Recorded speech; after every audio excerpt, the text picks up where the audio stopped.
Hello guys, good morning. Paano mag-type gamit po ang ating mga boses sa Messenger? Kung gusto niyo pong gamit lang po ang inyong mga boses, pwede din po kayong makapag-type o kaya makapag-reply sa inyong mga ka-chat sa Messenger.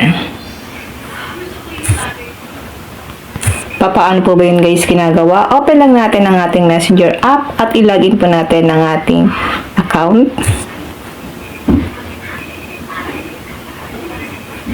Dito guys, hanapin lang natin yung ka-chat natin.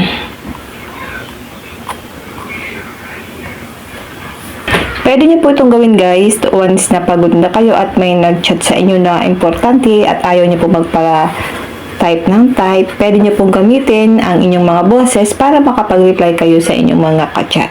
Pwede po natin gawin yan. Ngayon, hanapin lang natin yung ka-chat natin sa ating Messenger. Halimbawa guys, ito. Tap mo lang ang message. Tap nyo po itong mic dito sa gilid. Tap lang natin ito. Yan guys. Ngayon, pwede na po kayong mag-type. Gamit lang po ang ating mga boses. So, kung galing kayo sa work at tinatamad kayo mag-type, pwede nyo po itong gawin guys sa inyong mga ka-chat. Then, kapag okay na yan, isend mo lang ito. Pipindutin mo lang ito guys nasa gilid.